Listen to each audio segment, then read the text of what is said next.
네, 요즘 그 어린이들 애니메이션을 보더라도 I need my personal space 막 이렇게 아이들도 말하는 그런 표현들을 많이 쓰는 것 같아요. 이게 사람들에게 어떤 침범을 받고 싶지 않다, 이런 어느 정도의 물리적인 공간이 필요하다, 이렇게 자기의 그 권리를 주장하는 것인데, 그래서 사람들이 생각하는 이 퍼스널 스페이스라는 것이 다양할 것 같지만 조사를 해보면 물론 문화적으로는 조금씩 차이가 있습니다. 그러나 어느 정도의 패런이 있다고 합니다. 일정한 패런이 있는데 그것을 연구한 것이 사회적 거리학 또는 근접학, 프락세믹스라고 이렇게 부릅니다. 그래서 에드워드 홀이라는 사람이 이제 1966년에 연구한 자료에 의하면은 이제 공적 거리라는 것이 있는데 그거는 360cm 이상, 그러니까 3m가 좀 넘는 그 거리를 유지해야 된다는 거죠. 그래서 모르는 사람과 어떤 인터뷰를 한다거나 이럴 때는 최소한 3m 정도의 거리가 있을 때 우리가 좀 안도할 수 있다는 거죠. 그 이상을 침범하고 가까이 오면은 마음이 불편해진다는 거죠. 물론 이제 우리가 이제 뉴욕 같은 곳에서 서울이나 이렇게 지하철 같은 데서는 그걸 유지할 수가 없기 때문에 사람들이 어떻게 하냐면 눈을 감아버린다든지 아니면 헤드셋을 꽂고 이렇게 음악을 듣는다든지 하면서 이 심적으로 거리를 유지하게 됩니다. 그리고 이제 우리가 코로나 때문에 많이 들어본 사회적 거리, 소셜 디스턴스는 보통 이제 120cm에서 360cm 이 사이라고 합니다. 그래서 별 친분이 없는 사람이나 알기는 아는 사람이지만 그런 사람과 이제 공적인 대면을 해야 될 때 어떤 회의를 한다거나 이런 자리가 될 때는 이제 면접을 본다거나 이런 사람들은 알기는 알죠. 그러니까 팔 길이 2배 정도 길이를 떨어져 있어야지만 편안함을 느낀다는 거죠. 이보다 가까이 오면은 이제 뭔가 부담스러워진다는 거예요. 그리고 이제 더 가까운 거리가 개인적인 거리인데 그 거리는 가깝게는 50cm에서 120cm 그 사이라고 합니다. 그래서 서로 오랫동안 알고 지낸 사람들끼리 그 사람들이 만나면은 이제 어느 정도 가까운 거리를 유지한다는 거죠. 같이 어떤 프로젝트를 진행하고 있다거나 서로 어떤 공통 관심사를 가진 사람이라거나 이런 사람들은 그 정도 거리에서는 안정감을 느낀다는 것입니다. 그러니까 어느 정도 약간 가까워진 거죠. 지금 50cm 정도까지라면 이 정도 가까운 거니까 어느 정도 신뢰가 있는 관계라고 할 수가 있습니다. 오늘따라 여러분들이 근데 멀리 앉으셨네요. 이 앞에 답이 저랑 소셜 디스턴스 지금 하시는 것 같은데. 예. 그리고 이제 마지막 친밀한 거리가 50cm 이하인 거죠. 이제 50cm 이하의 거리는 아주 친밀한 사람에게만 허락하는 뭐 애인이라든지 뭐 배우자 또 가족, 아주 친한 친구 이런 사람들과는 거리를 거의 두지 않아도 괜찮은 이 사람들과는 아주 개인적인 대화를 나눌 수 있는 거리까지 다른 사람들은 듣지 않아야 되는 개인들끼리의 대화를 할 수 있는 거리까지 다가온다는 거죠. 그런데 만약에 그 정도 거리 관계가 아닌 사람이 그 거리를 침범하게 되면은 부담을 느낀다는 거죠. 그리고 이렇게 피하게 될 수 있습니다. 오늘 본문을 보면은 가버나움에서 주로 예수님이 활동을 하시다가 이제 자신의 고향인 나사렛으로 가셨는데 그 거리는 한 40km 정도 되니까 그때 당시에 걸음으로 한 하루 정도면 갈 수 있는 멀지 않은 거리입니다. 그런데 지금 보면은 예수님이 이방 땅에서까지 찾아올 정도로 이미 그 주변에서 아주 유명인사가 돼 있었기 때문에 어려서부터 예수님을 알아왔던 나사렛에서도 당연히 소문이 아주 자자했던 것이죠. 이렇게 예수님이 이제는 뭐 그 같은 고향 사람인데 어려서부터 봐왔던 이 사람이 지금 뭐 유대 전체 그리고 이방 땅에서까지 유명해져 가지고 사람들이 이렇게 막 따라오는 이렇게 유명 인사가 돼 있다는 것은 자랑스러워할 만한 일인 거잖아요. 예수님이 지금 돌아올 때 한마디로 금이 환영하는 거잖아요. 근데 사람들은 막 환영하는 게 아니라 정반대의 반응을 보입니다. 오늘 본문의 그 고향 사람들의 반응을 보면은 내가 이 사람을 어렸을 때부터 계속 봐왔던 그 사람이잖아. 목수의 애들이고 자기도 목수고 이렇게 지금 얘기를 한다는 거예요. 그게 무슨 말입니까? 내가 얘에 대해서 뻔히 아는데 이 사람의 백그라운드를 뻔히 아는데 이 사람이 그렇게 대단한 인물일 리가 없어. 지금 그렇게 얘기하고 있는 거죠. 어디서 지금 뭐 이렇게 들어가지고 지혜와 능력이 어디서 생겼는지는 모르겠지만 이 사람이 그렇게 대단한 사람일 리가 없어 이렇게 하고 있는 것입니다. 그러니까 전혀 인정하고 싶어하지 않는 모습들을 지금 이 고향 사람들이 보이고 있는 거죠.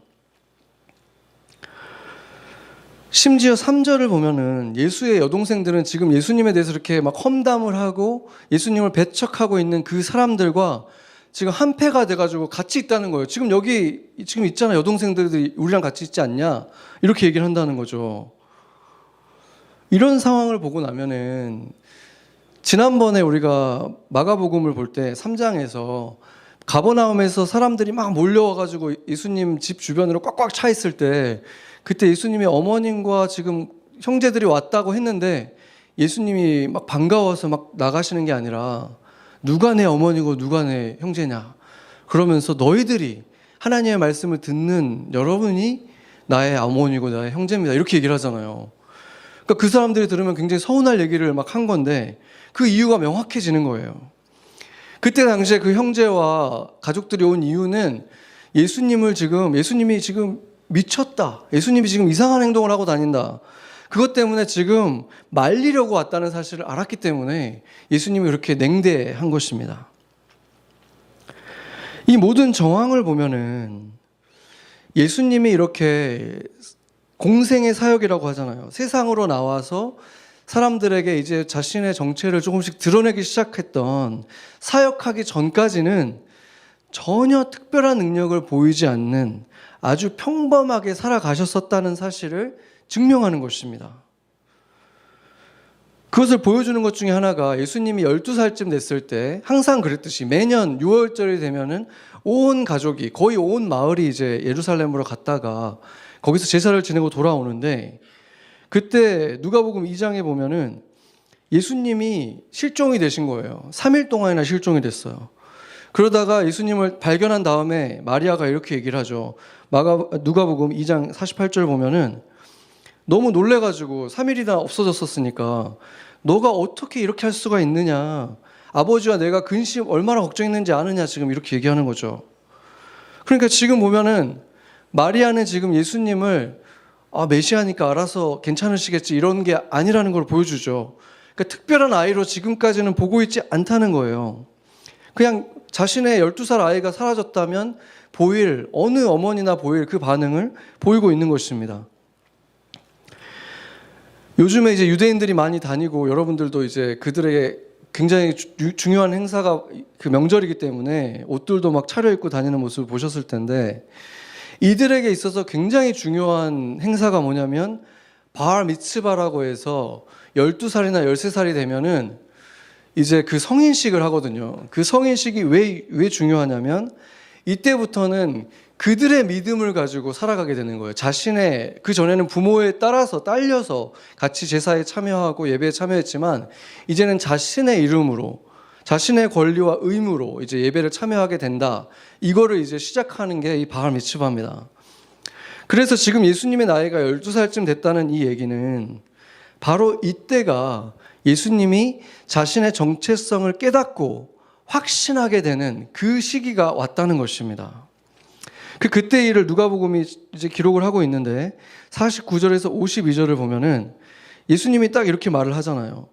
내가 내 아버지 집에 있어야 될 줄을 모르셨습니까? 이렇게 지금 엄마가 지금 3일 동안이나 없어져서 찾아다녔는데 당당하게 이렇게 얘기를 하는 거예요.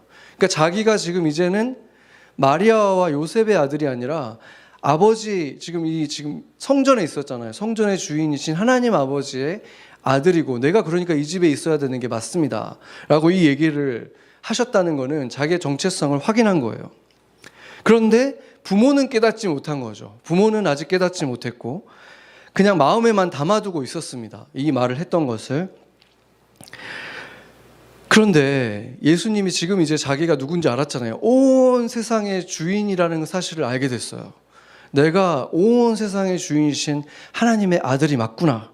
이걸 이렇게 깨달았는데 그 이후로도 무려 대략 한 18년간 거의 20년 동안을 그 나사렛이라고 하는 거기 사는 사람들도 무시하는 자기 스스로를 무시하는 그 빈민들이 살아가는 그 땅에 아주 평범한 가난한 몫으로 거의 20년을 아무런 특별한 일도 하지 않고 그냥 살아가신 거예요. 그냥 순종하며 살았더라 이렇게 얘기하잖아요. 그냥 순종하신 거예요. 받아들인 거예요. 그러니까 얼마나 아무런 특별한 일 없이 평범하게 살아가셨는지는 성경을 보면 알 수 있죠. 아무 말이 없잖아요. 그냥 그 시간은 그냥 아예 없는 시간이 돼 있는 거예요. 아무것도 남아있지 않은 거죠. 근데 그때의 흔적을 주는 것이 히브리서가 그때 예수님이 어떤 삶을 살았을지 우리에게 흔적을 좀 힌트를 주는 것이 히브리서 4장 15절인데 여기 보면은 예수님이 우리의 연약함을 동정하지 못하실 분이 아니다. 왜냐하면은 모든 일에 우리랑 똑같은 시험을 다 받으셨기 때문이다. 이렇게 말을 하는 거예요. 그러니까 우리가 지금 일상을 살아가면서 맞게 되는 그 챌린지들이 있잖아요. 유혹들이 있잖아요. 그것들을 다 받으신다는 거예요. 근데 예수님과 우리의 차이점은 유혹을 안 받으셨기 때문이 아니라 다 받으셨지만 예수님은 죄를 짓지 않았고 우리는 종종 넘어져서 죄를 짓는다는 것. 그 차이만 있다는 거죠. 그게 생각해 보면은 굉장히 힘든 삶이 될 수밖에 없는 거죠. 이사야서는 또 이렇게 말하고 있습니다. 같이 한번 읽어보겠습니다. 53장 3절 같이 읽겠습니다. 그는 멸시를 받아 사람들에게 버림받았으며 강고를 많이 겪었으며 질고를 아는 자라 마치 사람들이 그에게서 얼굴을 가리는 것 같이 멸시를 당하였고 우리도 그를 귀히 여기지 아니하였도다. 아멘. 지금 오늘 본문을 보면은 자기 여동생들에게까지 멸시를 당하고 있죠. 이 사람들에게 버림을 받았죠. 존귀하게 여김을 받지 않았습니다. 그러니까 예수님이 지금 겪고 있고 앞으로도 계속해서 겪게 되시죠. 십자가에 달릴 때까지도. 그런데 여기에 보면은 간고를 많이 겪었다. 이 말을 영어로 보면은 a man of suffering, man of sorrow 이렇게 얘기합니다. 그러니까 굉장한 많은 슬픔을 당했다는 거예요. 왜냐하면 죄인들은 유혹을 당했을 때 그 유혹을 즐기기도 하잖아요. 그런데 예수님은 전혀 그렇지 않으셨기 때문에 우리보다도 훨씬 고통스러운 거죠. 그리고 이게 육체적인 어떤 고통들을 많이 받았다는 것이기도 하고 마음의 고통도 받았다는 것이고 또 질고라는 말 안에는 질병도 포함되어 있거든요. 그러니까 몸의 고통들, 인간이 당하는 많은 고통들을 예수님이 당하셨다는 거예요. 그래서 그 고통들을 그냥 다른 사람들이 당하는 걸 간접적으로만 보고 아파하신 게 아니라 본인이 그 고통들을 다 겪으셨고 그래서 아신다는 거예요. 친히 다 겪으셨다고 지금 말하고 있는 것입니다. 지금 보면은 자신을 어렸을 때부터 같이 보고 자란 그 마을 사람들, 심지어 자기의 형제 자매들까지도, 자기 여동생들까지도 자기를 믿어주지 않고 미쳤다고 얘기하고 말리려고 하고, 심지어 누가복음을 보면은 예수님이 이때 오셨을 때 낭떠러지로 밀어서 죽이려고까지 했어요. 이게 얼마나 큰 고통이겠습니까? 예수님에게 있어서. 이런 고통을 정말 보통 사람들이 당하기 어려운 고통도 예수님은 이렇게 다 억울한 고통들을 당하셨다는 거죠. 역사가들에 의하면은 예수님의 시대는 대규모 공사가 계속 이루어지고 있었습니다. 왜냐하면은 로마가 지금 이스라엘을 지배하고 있잖아요. 그냥 지배한 게 아니라 전쟁이 있었죠. 여러 전쟁들이 있었고 그래서 많은 건물들이 파괴되어 있던 상태였어요. 그러니까 굉장히 큰 공사들이 계속해서 이루어지고 있었는데 예수님의 직업이 바로 그 공사하는 사람이었잖아요.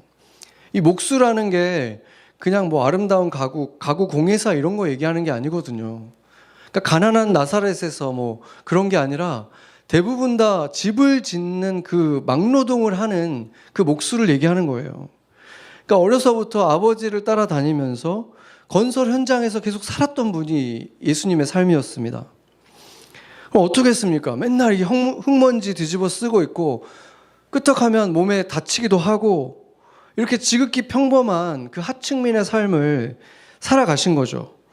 그리고 나사렛 사람들도 그 모습을 어렸을 때부터 계속 봐왔는데 이 사람이 무슨 구원자, 이 메시아로 보였겠습니까? 그렇게 믿어지겠습니까? 전혀 그렇게 보이지가 않은 거예요. 사람들이 생각할 때는 구원자라면 다윗의 계보를 따라서 어떤 왕족이거나 최소한 어떤 바리새인 가정이거나 랍비의 가정이거나 좀 이런 아주 거룩한 가정이어야 될 것 같은데, 예수님의 모습은 전혀 그렇게 보이지 않았고 끄떡하면 그렇게 약한 모습을 봤을 때 전혀 믿어지지가 않았다는 거죠.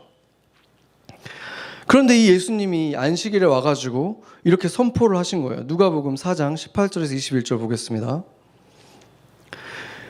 여기 보면은 주의 성령이 내게 임해서 가난한 자에게 복음을 전하려고 내게 기름을 부으셨다.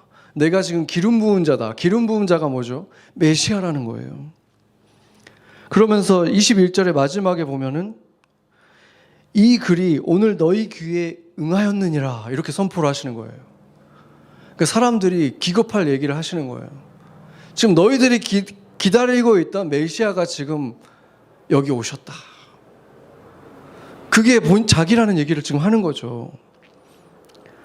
사람들이 깜짝 놀라고 감동은 받았는데 이 사람의 모습을 볼 때는 믿어지지가 않으니까 이제 신성모독이라고 지금 생각을 하고, 아까 말했듯이 누가복음에서는 이 사람을 밀어붙여가지고 끌고 나가서 낭떠러지까지 예수님을 끌고 갑니다.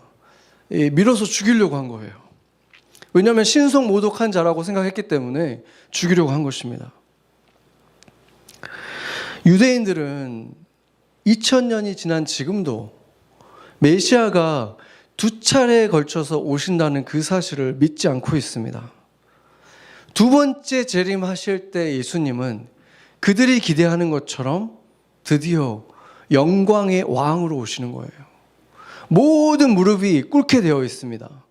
그동안 예수를 무시했던 사람들도 왕으로 오시는 예수님을 볼 때 다 무릎이 꿇어지는 거예요. 그냥 심판자로 오시기 때문입니다. 그러나 처음 오셨을 때는 왕이 아니라 종의 모습으로 오셨어요. 종의 모습으로 오셨는데 가난한 마을에 유대인들도 무시하고 자기 스스로도 무시하는 그 빈민들이 살아가는 나사렛이라는 곳에 오셨죠. 심지어 처음에 태어났을 때는 그 베들레헴의 마국간에서 그 여물통에 누이셨잖아요. 그 냄새나는 여물통, 동물들 밥 주는 그 여물통에 그거 뭐 씻을 시간이라도 있었겠습니까? 누일 곳이 없어서 거기에 누이신 거예요. 그것이 무엇을 보여줍니까? 고통받고 있는 우리 모든 인생들의 아픔을 함께 겪어주시기 위해서, 우리와 그 고통 가운데 함께 해주시기 위해서 임마누엘로 오셨다. 예수님이 오신 이유가 거기에 있었다는 거예요. 그렇게 살아가시는 예수님 속에서 소망의 빛을 발견하고 영원으로 이어진 그분의 말씀을 따라 살아가는 그 사람들을 일으키기 위해서, 교회를 세우시기 위해서, 그래서 그 교회가 왕으로 다시 오실, 심판자로 다시 오셨을 때 그 예수님을 맞을 준비를 시켜주기 위해서, 그 심판의 날에 대해서 경고하시기 위해서 오셨다는 것입니다. 그 구원의 날을 기다리면서 신부가 거룩해지는 그 시간 속에 지금 교회가 있는 것입니다. 거룩해지기 위해서, 씻어지기 위해서 우리 또한 간고도 겪고 질고도 겪고, 그렇게 그 고통 가운데에서 소망의 빛을 보여주는 존재로 예수님처럼 그렇게 살아가라고 교회가 존재하는 것입니다. 우리에게는 아무 문제도 일어나지 않기 때문이 아니라 고통을 지나가지만 소망이 있는 사람으로 살아가라고, 그렇게 그곳에서 사랑을 보여주고 소망을 보여주고 복음으로 살아가라고 교회를 세우신 것입니다.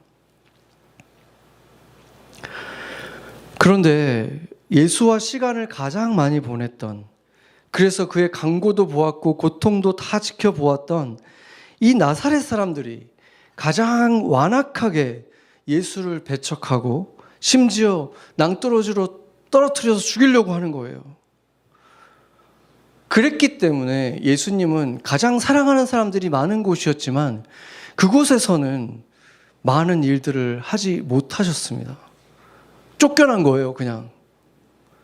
그곳에 고쳐주고 싶은 사람이 가장 많았을 텐데 그것을 할 기회를 얻지를 못하신 것입니다. 예수님은 안타까운 마음으로 선지자는 고향에서 이렇게 환영받지 못한다, 존경받지 못한다, 이렇게 안타까움 속에서 말씀하셨는데 이 말은 결코 그것이 진리다라고 인정하신 것이 아니었습니다. 본문 6절을 보면은 예수님 뭐라고 하십니까? 그들이 믿지 않음을 이상하게 여기셨다. 이 이상하다는 말에는 astonish라고 되어 있어요. 영어 성경으로 보면은, 사전을 찾아보면. 그러니까 깜짝 놀랐다는 거예요, 예수님이. 이 정도일 줄은 몰랐는데, 이 정도로 나를 배척할 줄은 몰랐는데, 그러니까 예수님이 기대감이 있으셨다는 거죠. 그래도 그 중에는 예수님을 받아줄 사람들이 있을 줄 알았는데 자기의 여동생들까지도 그들과 함께 했다는 거예요. 실망하셨다는 거죠.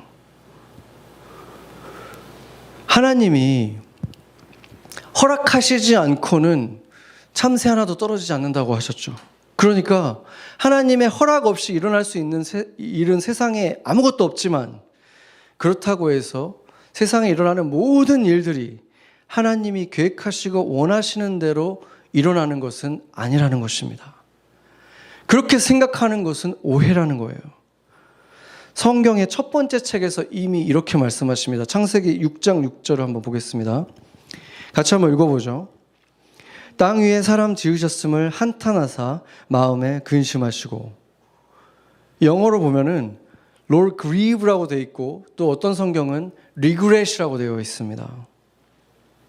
그러니까 하나님이 원하시지 않는 일이 벌어졌다는 거예요.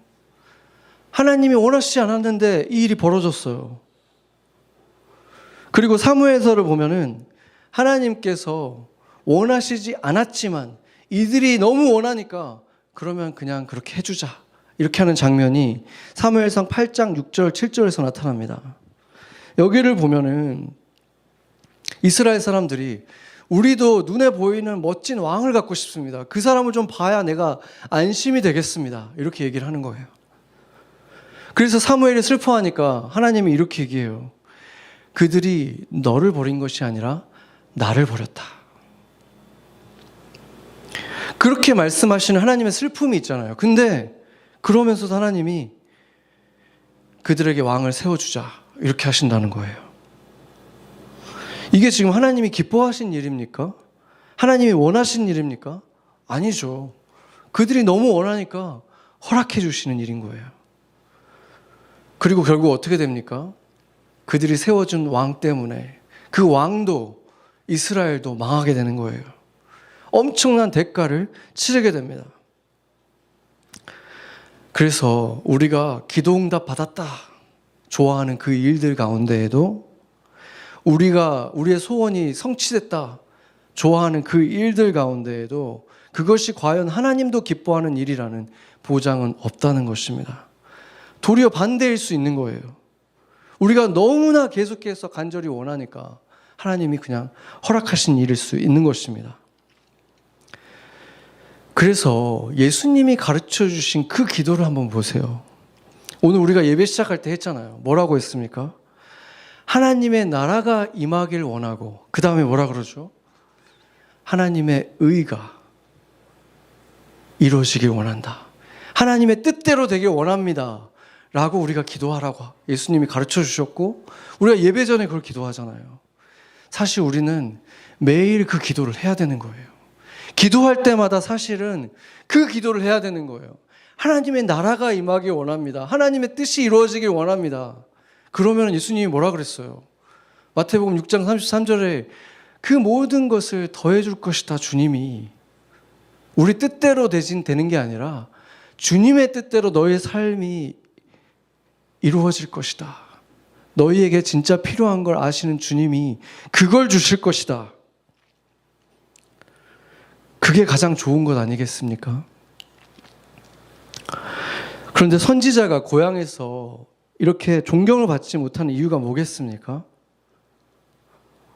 특별하고 거룩하고 뭔가 이렇게 그 사람은 뭔가 내가 알지 못하는 뭔가 이 미지의 모습, 신비로운 모습 좀 이렇게 베일에 쌓여 있어야 되는 거죠. 그런데 약한 모습, 초라한 모습, 지쳐 있는 모습 이런 것들, 아픔을 겪고 있는 그 약한 모습 이런 걸 너무 가까이에서 보다 보면은 인정하기가 어려운 거예요. 저 사람 별거 아닌 것 같은데 그 사람을 존경하기가 어려운 거예요. 그래서 어떻습니까? 목사님들 사이에, 성직자들 사이에 그냥 직접 말은 안 해도 되는 일이 있어요. 아픈 거를 티를 내면 안 되는 거예요, 성도들한테. 어떤 나쁜 일이 일어나면은 그거를 숨겨야 되고, 최소한의 성도들과 거리를 유지해서 그 신비감을 지켜야 되는 거예요. 그게 좋다. 이런 조언을 받게 됩니다. 교회의 건물의 구조를 봐도 마찬가지예요. 강단의 적당한 그 높이, 그리고 예복, 성직자들이 있는 그 위치, 이런 것들이 그 거리를 통해서 결국은 더 거룩하게 느껴지게 만드는, 구별되게 해주는 그 장치들이 된다는 것입니다. 제가 그 카톨릭 그 어떤 성도랑 얘기를 했는데 그분이 그러더라고요. 그 기독교 목사는 다 결혼도 하고 아기도 낳고 다 하지 않냐. 근데 우리 신부님은 결혼도 안 하고 이렇게 혼자 독신으로 사니까 얼마나 거룩하냐. 이렇게 얘기를 하더라고요. 그러니까 그게 장치인 거예요, 장치. 그래서 더 거룩하게 느껴지는 거예요, 그 사람들에게. 그렇다면은 사실은 성도들도 그런 면이 있죠. 성도들도 목사님이나 성직자에게 자신의 모습을 다 보여주고 싶지 않은 또 그런 마음이 있으니까 이게 좀 서로 그런 마음이 있잖아요, 지금. 그러니까 서로 안전거리를 유지하니까 지금 교회가 많이 그렇게 되어 있는 거죠. 그러면은 예수님이 지금 직접 당하셨잖아요. 가까이 있는 사람들에게서 이런 걸 당하셨을 때 이게 현실이라는 걸 아셨다는 거예요, 예수님도. 근데 그렇다면 예수님도 그러면 좀 신비감을 좀 가지면 좋잖아요. 사람들이 더 저 사람 정말 대단한 분 같아 이렇게 느끼면 좋으니까. 그런데 그렇게 하셨습니까? 예수님의 행적들을 보면은 피곤해서 지쳐가지고 골아 떨어져 있는 모습, 배고픈 모습, 그리고 도보로 이렇게 몇 날 며칠을 여행을 하면 씻지도 못하고 길거리에서 자고 이러면은 그 지저분한 모습들을 다 보이시는데 그것뿐만이 아니에요. 오늘 본문을 보면은 제자들을 처음으로 지금 전도 여행을 보내셨잖아요. 근데 전도 여행을 보내면서 두 사람씩 그것도 아무것도 가져가지 말라 그러는 거예요. 돈도 가져가지 말고 여분 옷도 가져가지 말고 그냥 지팡이만 가지고 가. 아무것도 가져가지 마. 이거는 밥도 얻어먹어야 된다는 얘기잖아요. 그리고 이 더운 나라에서 옷도 빨아 입어야 되는데 그러면은 옷도 어디서 얻어 입어야 되고 이렇게 지금 어떻게 보면은 모든 것을 다른 사람한테 의지할 수밖에 없는 상황으로 서로에게 그렇게 비참한 모습들을 보일 수밖에 없는 상황으로 그 조로 움직이라는 거예요. 그러면은 서로에게 그렇게 배고파가지고 지금 음식도 없는데 그런 모습, 지쳐있는 모습, 누군가에게 밥을 구해야 되는 이런 초라한 모습들을 서로에게 계속 보여줄 수밖에 없죠. 게다가 한 마을에 들어가면은 여기저기 좀 옮겨 다니면 좋잖아요. 그러면 좀 신비감을 유지할 수도 있는데 거기서 떠날 때까지 한 집에만 쭉 머무르라는 거예요. 그게 지금 뭘 말하는 것입니까? 사회적 거리를 두지 말라는 거예요. 부대끼면서 지내라는 거예요. 왜냐하면 제자들이 머물렀던 그 곳들이, 그 집들이 결국에 최초의 교회들이 되기 때문입니다. 그때나 지금이나 적당히 거리를 두는 것이 좋죠. 흠도 안 보여줄 수 있고 존경받을 수 있잖아요. 예수님도 그걸 모르셨던 게 아니에요. 그렇지만 그것을 바람직하게 여기지 않으셨다는 것입니다. 오늘 본문에서처럼 가까이에서 약한 모습을 본 사람들에게 무시와 배척을 당하셨으면서도 즉시 제자들을 보내면서는 제자들에게 너희는 나처럼 하지 말고 거리를 두고 신비감을 유지해라. 이렇게 하신 게 아니라 친밀한 거리로 들어가라. 나처럼, 내가 너희에게 한 것처럼 너희도 그렇게 친밀하게 다가가라. 이렇게 명령을 하셨다는 거예요. 왜 그러셨을까요? 예수님은 지난주에 본 것처럼 옷깃만 스쳐도 12년 동안 고치지 못했던 혈루증을 고치실 수 있는 분이었어요. 나중에 보면은 심지어 그 사람을 만나보지도 않고도 병을 고치실 수 있었어요. 근데 그럼에도 불구하고 대부분의 경우 예수님은 어떻게 고치십니까? 병자들을 직접 만나고 손을 얹어서 고치셨다는 거예요. 접촉을 통해서 고치셨어요. 심지어 나병 환자에게까지도 손을 얹으셨잖아요. 안 그래도 되는데. 그렇다면은 그렇게 해야 고쳐지기 때문이 아니라는 거잖아요. 주님이 그것을 원하셨다는 것입니다.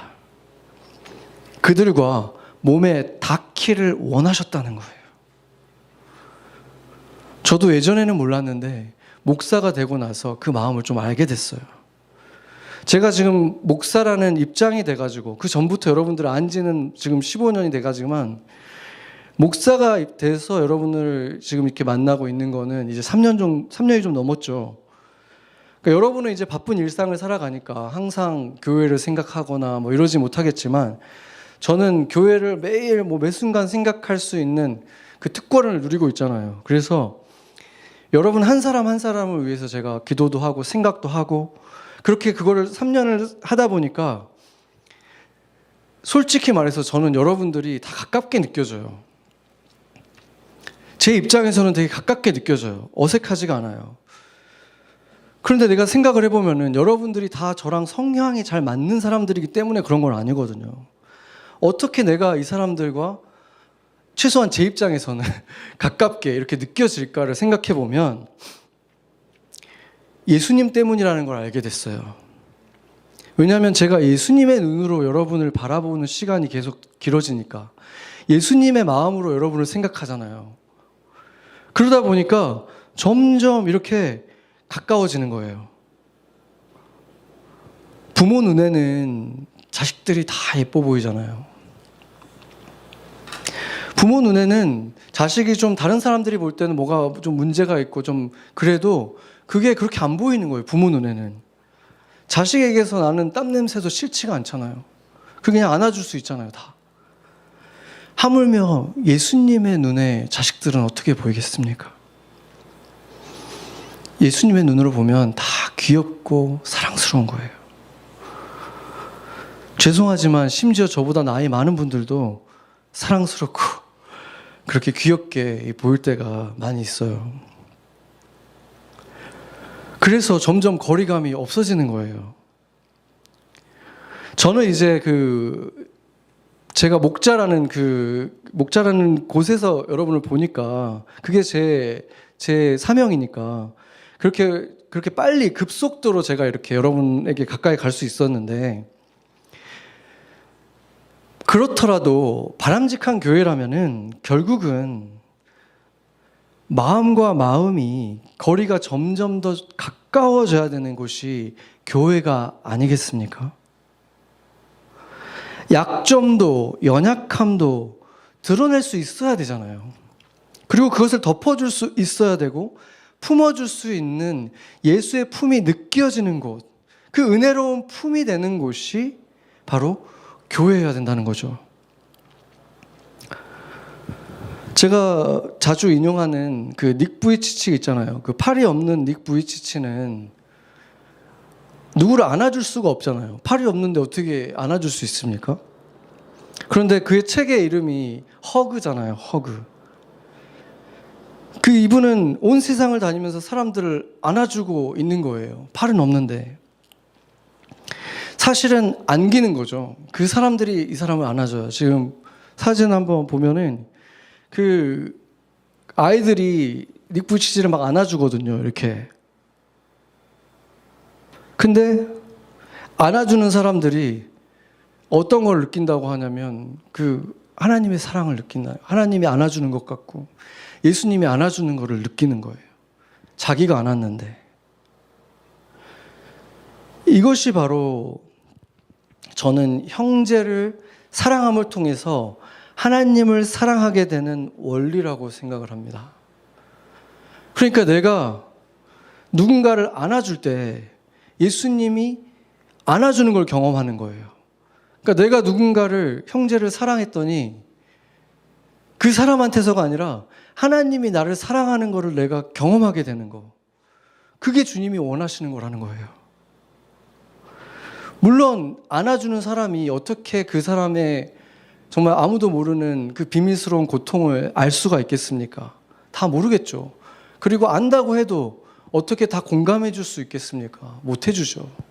그렇지만